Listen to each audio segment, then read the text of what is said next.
Subscribe कीजिए crazy study अड्डा को लेटेस्ट एजुकेशनल वीडियो सबसे पहले पाने के लिए। हेलो डियर स्टूडेंट दोस्तों, आज हम लोग पढ़ने वाले हैं कक्षा 12 भौतिक विज्ञान का पहला चैप्टर का जो भी परिभाषाएं हैं, सूत्र हैं, उसके बारे में आज हम जानेंगे। ठीक है, इस पूरे चैप्टर में आपका जो भी परिभाषा है, छोटे छोटे परिभाषाएं हैं जिनके आधार पर आप न्यूमेरिकल को सॉल्व करते हैं, ठीक है, वो सभी परिभाषाएं आज हम इस वीडियो में देखने वाले हैं। तो वीडियो को ध्यान से और पूरा देखिएगा। तो चलिए शुरू करते हैं। और दोस्तों, अगर आप इस चैनल पर पहली बार आए तो कृपया चैनल को सब्सक्राइब जरूर कर लीजिए। इस चैनल पर आपको बिना किसी फीस के, बिना किसी कोचिंग के आप अपने बोर्ड एग्जाम की तैयारी कर सकते। तो सबसे पहले देखते हैं बलों के अध्यारोपण का सिद्धांत। ठीक है, बलों के अध्यारोपण का सिद्धांत क्या होता है ये देखते हैं। सबसे पहले इसका परिभाषा लिख लेते हैं, उसके बाद मैं आपको इसको अच्छे से समझाऊंगा। ठीक है, ये हमारा बलों के अध्यारोपण का सिद्धांत हमने लिख लिया है।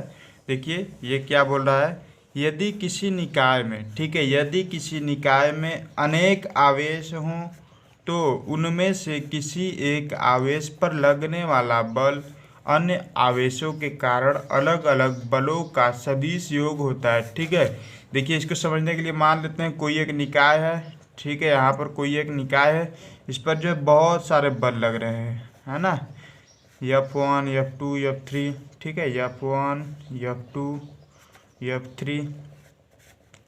ठीक है, अब देखिए क्या कर रहा है, किसी एक आवेश पर लगने वाला बल अन्य सभी आवेशों के कारण अलग अलग बलों का सदिश योग होगा। ठीक है, इसके किसी भी एक आवेश पर जो बल लग रहा है उस पर जो अलग अलग बल रहा है उनका जो बल लग रहा है अलग अलग, उनका सदिश योग होगा। यानी कि F1 प्लस सदिश F2 प्लस सदिश F3। ठीक है, ये सब सदिश है।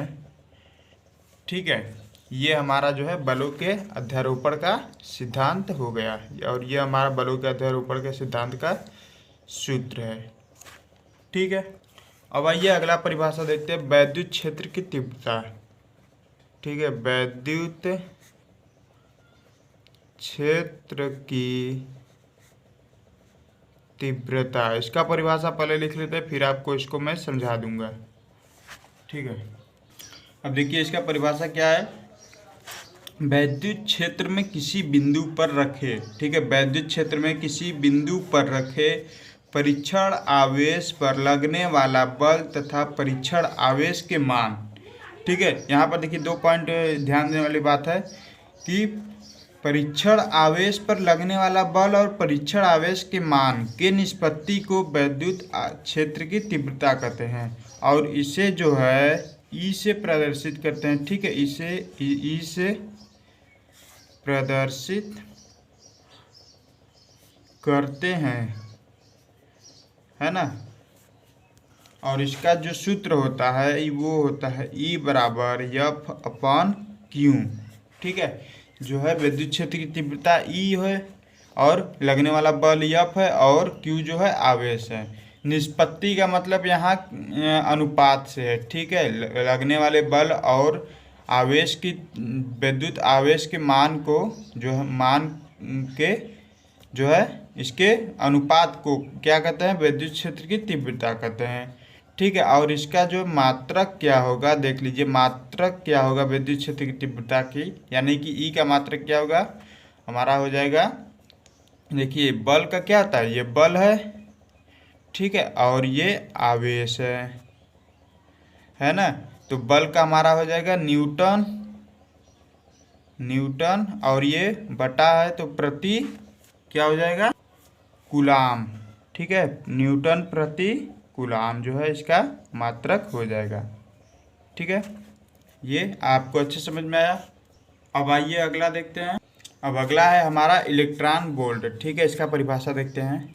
अब देखिए इलेक्ट्रॉन वोल्ट का जो परिभाषा है वो इस प्रकार है, एक इलेक्ट्रॉन वोल्ट वह ऊर्जा है, ठीक है, एक इलेक्ट्रॉन वोल्ट वह ऊर्जा है जो किसी इलेक्ट्रॉन से 1 वोल्ट विभवांतर द्वारा त्वरित होने पर अर्जित होता है।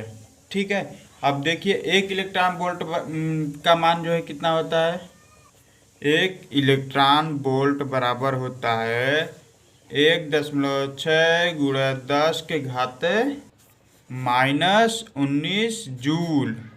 ठीक है, जूल। कभी जो है बहुविकल्पी में ये भी पूछ देता है कि एक इलेक्ट्रॉन वोल्ट का मान जो है कितना होता है।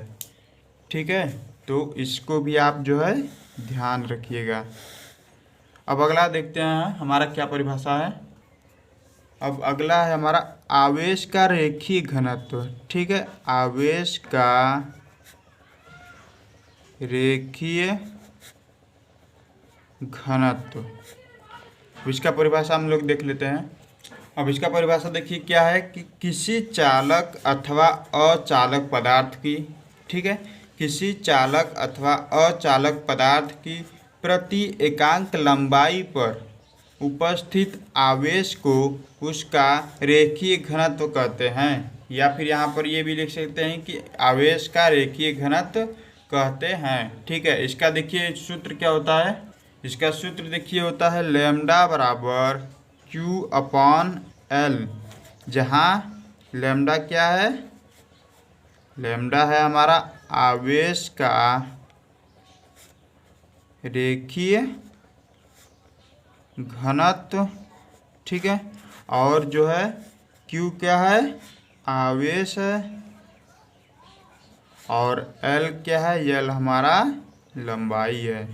ठीक है, और इसका देखिए मात्रक क्या हो जाएगा, मात्रक भी हम लोग देख लेते हैं। ठीक है, आवेश के रेखीय घनत्व का मात्रक देखिए ऊपर क्या है, आवेश है। ठीक है, आवेश है ऊपर, और नीचे क्या है, लंबाई है। तो आवेश का मात्रक देखिए क्या हो जाएगा, कूलाम हो जाएगा। ठीक है, कूलाम हो जाएगा आवेश का मात्रक, और नीचे क्या है, ये लंबाई, यानी कि लंबाई किस में मापा जाता है, मीटर में। तो इसका मात्रक क्या आ जाएगा, कूलाम प्रति मीटर। ठीक है, कूलाम प्रति मीटर इसका जो है मात्रक हो जाएगा। ठीक है, अब अगला देखते हैं आवेश का पृष्ठीय घनत्व। आवेश का पृष्ठीय घनत्व, इसका परिभाषा पहले हम लिख लेते हैं। ठीक है, इसका देखिए परिभाषा क्या है आवेश के पृष्ठीय घनत्व का। देखिए यहाँ पर हमने क्या पढ़ा था कि किसी जो है आवेश का रेखीय घनत्व हमने क्या पढ़ा था कि किसी चालक अथवा अचालक पदार्थ की प्रति एकांक लंबाई पर। ठीक है, यहाँ पर क्या हो जाएगा, पृष्ठीय घनत्व है तो प्रति एकांक क्षेत्रफल पर, वहाँ पर प्रति एकांक लंबाई था, यहाँ पर प्रति एकांक क्षेत्रफल हो जाएगा। बस और सब परिभाषाएं जो है वही सेम है। देखिए, किसी चालक अथवा अचालक पदार्थ की प्रति एकांक क्षेत्रफल पर उपस्थित आवेश को उसका पृष्ठीय घनत्व कहते हैं। ठीक है, अब इसका जो है सूत्र देख लेते हैं हम लोग। इसका देखिए सूत्र क्या होगा, सिग्मा बराबर क्या हो जाएगा, Q/A, जहाँ पर सिग्मा क्या है, आवेश का पृष्ठीय घनत्व हो गया, और Q क्या हो गया, ये सिग्मा है इस प्रकार से। ठीक है, और Q हमारा आवेश है, और A हमारा क्या है, जो है क्षेत्रफल है। ठीक है, क्षेत्रफल है। और देखिए इसका मात्रक क्या आ जाएगा, सिग्मा का मात्रक, देखिए ये आवेश है ऊपर, तो आवेश का क्या आ जाएगा, कूलम, और इसका ये जो है एरिया है, यानी कि जो क्षेत्रफल है उसका क्या हो जाएगा, मीटर स्क्वायर मात्रक। ठीक है, तो इसका मात्रक क्या हो जाएगा, सिग्मा का कूलम प्रति मीटर स्क्वायर, ये इसका मात्रक हो जाएगा। ठीक है, बात समझ में आ रही है। अब देख लेते हैं हम कि विद्युत फ्लक्स क्या होता है। ठीक है, विद्युत फ्लक्स, इसके बारे में हम पढ़ लेते हैं। ये दोस्तों इस वीडियो में हम जो है पूरे चैप्टर का लगभग सभी जो परिभाषाएं हैं वो पूरा कवर करा दे रहे हैं, और इसका जो भी सूत्र प्रूफ करने वाला है वो भी हमने जो है अलग से करा रखा है बहुत ही अच्छे तरीके से। अगर आप लोग उसे देखना चाहते हैं तो हमारे जो है चैनल के प्लेलिस्ट में जाकर कक्षा 12 फिजिक्स जो है चैप्टर 1 होगा, विद्युत आवेश तथा क्षेत्र, उस पर आप जाकर देख सकते हैं। हमने जो है सारा वीडियो उस पर अपलोड किया हुआ है। और अगर आप इस चैनल पर पहली बार आए तो कृपया चैनल को सब्सक्राइब जरूर कर लीजिए। तो चलिए इसका जो है परिभाषा हम देखते हैं, विद्युत फ्लक्स का परिभाषा क्या होता है। तो देखिए इसका परिभाषा जो है इस प्रकार है कि किसी क्षेत्र में स्थित, ठीक है, किसी क्षेत्र में स्थित किसी क्षेत्रफल से लंबवत होकर गुजरने वाले वैद्युत बल रेखाओं की संख्या को उस क्षेत्र का वैद्युत फ्लक्स कहते हैं। ठीक है, ये वैद्युत फ्लक्स का परिभाषा हो गया। अब जो है इसको थोड़ा डिटेल में समझ लेते हैं।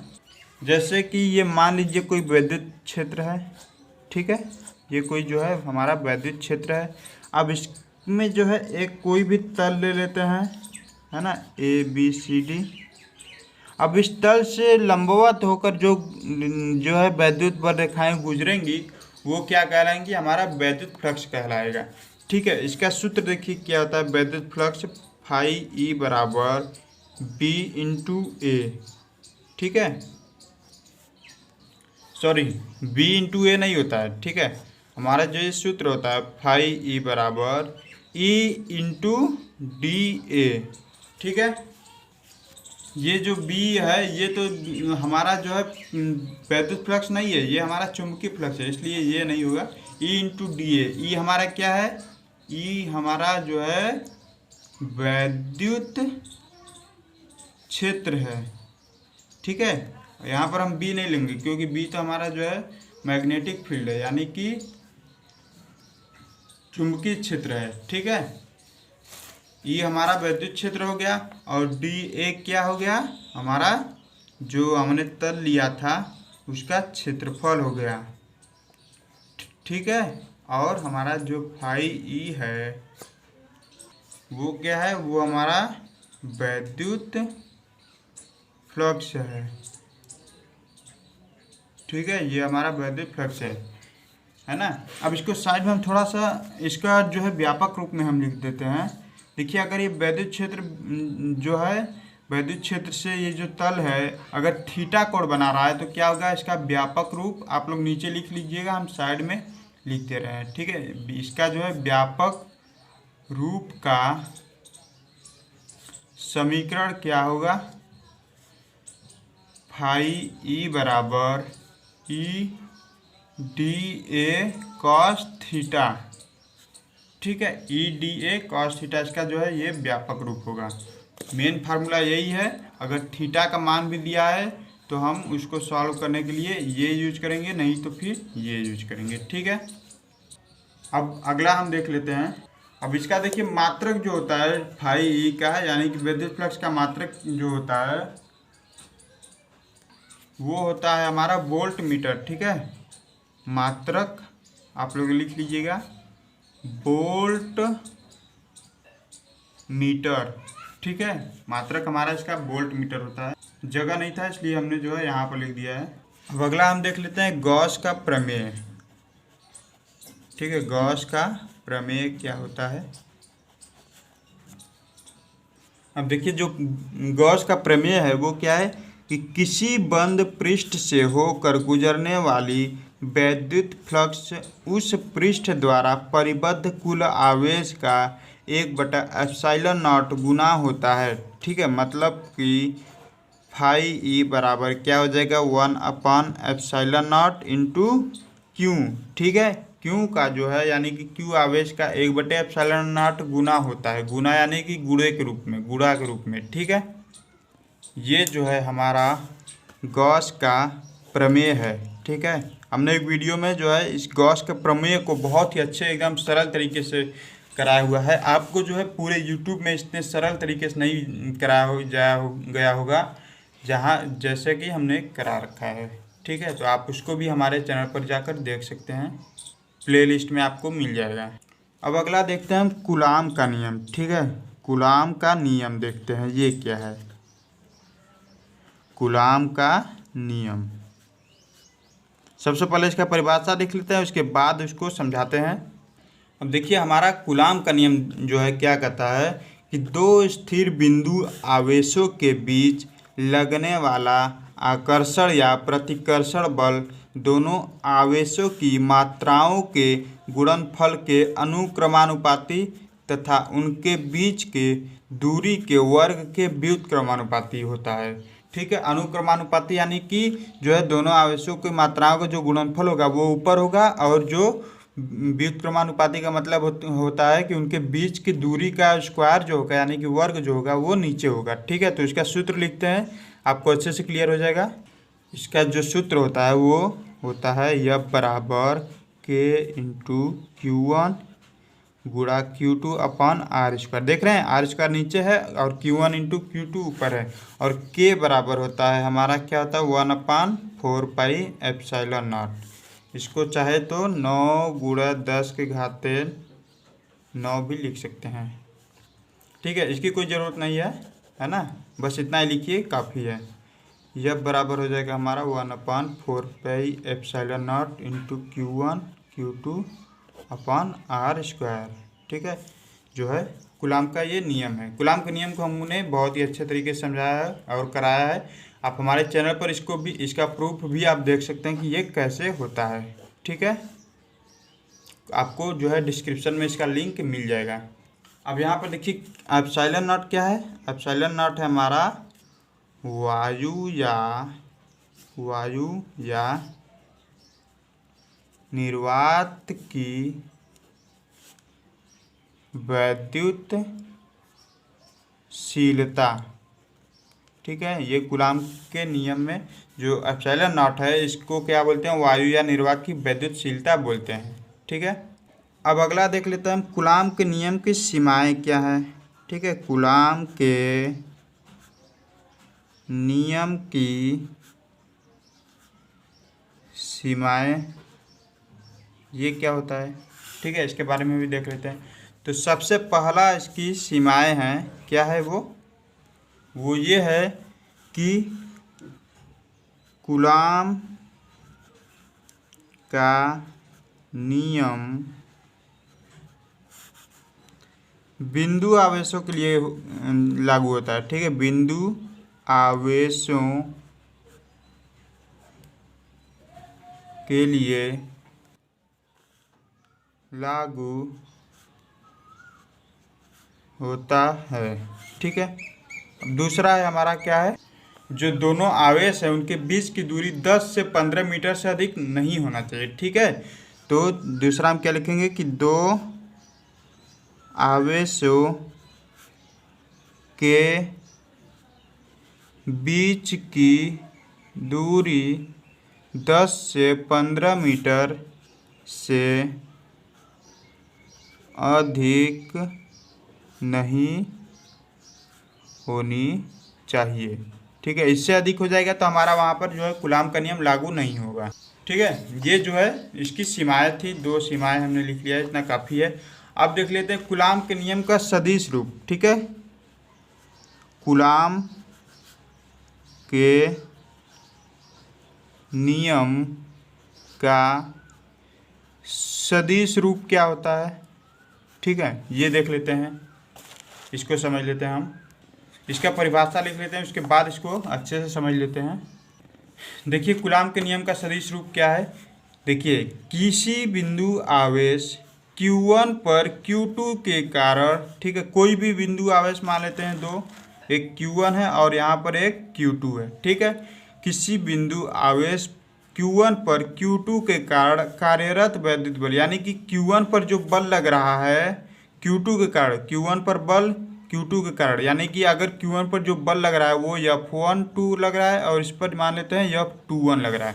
F1 यानी कि Q1 के कारण Q2 पर Q1 पर Q2 के कारण लग रहा जो बल है, और यहाँ पर क्या है Q2 पर Q1 के कारण जो बल लग रहा है। ठीक है, F12 जो है, ठीक है, यहाँ से समझ लेते हैं Q1 पर Q2 के कारण कार्यरत वैद्युत बल आवेश Q2 पर Q1 के कारण कार्यरत बल परिमाण में बराबर तथा दिशा में विपरीत होता है। यानी कि F12 जो है वो किसके बराबर है, F21 के बराबर है परिमाण में, लेकिन दिशा में विपरीत है, यानी कि माइनस के साथ लग जाएगा। ठीक है, अगर ये प्लस है तो ये माइनस लगेगा, है ना। ये जो है कूलाम के नियम का सदिश रूप था। इस चैप्टर के देखिए दोस्तों हमने सारे लगभग जो परिभाषाएं हैं, महत्वपूर्ण परिभाषाएं, वो हमने इस वीडियो में कवर किया है। और इसके अलावा आपको लगता है कि कोई परिभाषा जो छूट गई है, आप हमें कमेंट बॉक्स में बता सकते हैं, उसको भी हम करा देंगे। ठीक है, इसको आप अपने कॉपी नोट्स में ज़रूर लिख लीजिएगा। और दोस्तों अगर ये वीडियो पसंद आए तो कृपया वीडियो को लाइक और शेयर जरूर करें, और अगर आप इस चैनल पर पहली बार आए तो कृपया चैनल को सब्सक्राइब जरूर कर लीजिए। आपको हमारे इस चैनल पर आपके काम का बहुत सारे वीडियो मिल जाएंगे।